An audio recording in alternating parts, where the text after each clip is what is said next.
എല്ലാവർക്കും പുതിയൊരു job information വീഡിയോയിലേക്ക് സ്വാഗതം. കേരള സർക്കാരിന്റെ വ്യവസായ വാണിജ്യ വകുപ്പിന് കീഴിൽ പ്രവർത്തിക്കുന്ന പൊതുമേഖലാ സ്ഥാപനമായ കരകൗശല വികസന കോർപ്പറേഷന് കീഴിൽ സ്ഥിരജോലി നേടാൻ ഉദ്യോഗാർത്ഥികൾക്ക് ഇപ്പോൾ അപേക്ഷിക്കാവുന്നതാണ്. കേരള ഹാൻഡിക്രാഫ്റ്റ്സ് ഡെവലപ്മെന്റ് കോർപ്പറേഷൻ ലിമിറ്റഡിൽ വന്നിട്ടുള്ള ഏറ്റവും പുതിയ ജോലി ഒഴിവുകളെക്കുറിച്ചുള്ള വിവരങ്ങളാണ് ഈ വീഡിയോയിലൂടെ ഷെയർ ചെയ്യുന്നത്. Handicrafts development corporation of Kerala ലിമിറ്റഡിൽ സെയിൽസ് അസിസ്റ്റന്റ് തസ്തികയിലേക്കുള്ള സ്ഥിര നിയമനത്തിനായാണ് നിശ്ചിത യോഗ്യതയുള്ള ഉദ്യോഗാർത്ഥികൾക്ക് ഇപ്പോൾ അപേക്ഷിക്കാവുന്നത്. വിവിധ ഡിഗ്രി യോഗ്യതയുള്ളവർക്ക് അപേക്ഷിക്കാൻ പറ്റുന്ന ഈ തസ്തികയിലേക്ക് അപേക്ഷിക്കേണ്ടത് എങ്ങനെ, അപേക്ഷിക്കാനുള്ള അവസാന തീയതി, അപേക്ഷിക്കാനുള്ള പ്രായപരിധി, ശമ്പളം തുടങ്ങിയ വിശദ വിവരങ്ങൾ അറിയാം. വീഡിയോ മുഴുവനായി കാണുക. അതുപോലെ തന്നെ ജോലി നേടാൻ ആഗ്രഹിക്കുന്ന നിങ്ങളുടെ സുഹൃത്തുക്കൾ കൂടി വീഡിയോ ഷെയർ ചെയ്ത് കൊടുക്കാനും വീഡിയോ ലൈക്ക് ചെയ്യാനും ഹൈപ്പ് ചെയ്യാനും മറക്കരുത്. ഇനി സെയിൽസ് അസിസ്റ്റന്റ് തസ്തികയെക്കുറിച്ചുള്ള വിശദ വിവരങ്ങൾ നോക്കാം. Handicraft development corporation of Kerala ലിമിറ്റഡിൽ വന്നിട്ടുള്ള ജോലി ഒഴിവുകളിലേക്ക് നിശ്ചിത യോഗ്യതയുള്ള ഉദ്യോഗാർത്ഥികളിൽ നിന്ന് അപേക്ഷ ക്ഷണിച്ചിരിക്കുന്നത് Kerala public enterprises selection and recruitment board മുഖേനയാണ്. ഇതിലേക്ക് അപേക്ഷ സമർപ്പിക്കാനുള്ള അവസാന തീയതി 2025 നവംബർ 26 ആണ്.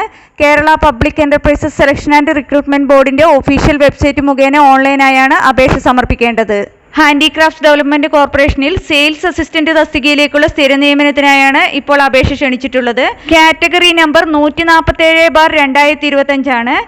ഈ തസ്തികയിലേക്ക് സെലക്ട് ചെയ്യപ്പെടുന്നവർക്ക് നിയമനം ലഭിക്കുന്നത് കേരളത്തിന് പുറത്തായിരിക്കും. അതുപോലെ തന്നെ വിജ്ഞാപന പ്രകാരം ഈ തസ്തികയിൽ ഇപ്പോൾ 8 വേക്കൻസികളാണ് റിപ്പോർട്ട് ചെയ്തിട്ടുള്ളത്.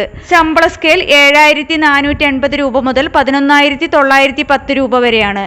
ഈ തസ്തികയിലേക്ക് അപേക്ഷിക്കാൻ വേണ്ട വിദ്യാഭ്യാസ യോഗ്യത ഏതെങ്കിലും വിഷയത്തിലുള്ള ഡിഗ്രി മാത്രമാണ്. അപേക്ഷിക്കാനുള്ള പ്രായപരിധി 36 വയസ്സാണ്.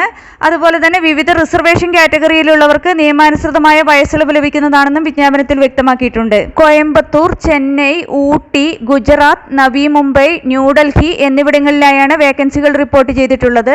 അതുപോലെ തന്നെ ഉദ്യോഗാർത്ഥികൾക്ക് അവരവർ അപ്ലൈ ചെയ്യുന്ന സ്റ്റേറ്റിലെ ഭാഷകളിൽ സംസാരിക്കാനും എഴുതാനുമുള്ള പ്രാവീണ്യം ഉണ്ടായിരിക്കണം. ഇതിലേക്ക് അപേക്ഷ ഫീസ് കൂടി പറഞ്ഞിട്ടുണ്ട്. 600 രൂപയാണ് അപേക്ഷാ ഫീസായി അടയ്ക്കേണ്ടത്. എന്നാൽ SC/ST വിഭാഗത്തിന് 150 രൂപയാണ് അപേക്ഷാ ഫീസ്. ഈ തസ്തികയിലേക്ക് അപേക്ഷ സമർപ്പിക്കാനുള്ള അവസാന തീയതി 2025 നവംബർ 26 ആണ്.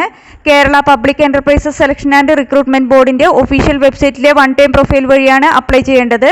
ഇതിന്റെ നോട്ടിഫിക്കേഷനും മറ്റു വിശദ വിവരങ്ങളുമെല്ലാം Kerala public enterprises selection and recruitment ബോർഡിന്റെ ഒഫീഷ്യൽ വെബ്സൈറ്റിൽ ലഭ്യമാണ്. കൂടുതൽ വിവരങ്ങൾക്ക് വെബ്സൈറ്റ് സന്ദർശിക്കുക. താല്പര്യമുള്ള യോഗ്യരായ ഉദ്യോഗാർത്ഥികൾ ഈ അവസരം പരമാവധി പ്രയോജനപ്പെടുത്തുക. 2025 നവംബർ 26 മുമ്പായി തന്നെ അപേക്ഷ ഓൺലൈനായി സമർപ്പിക്കാൻ ശ്രദ്ധിക്കുക.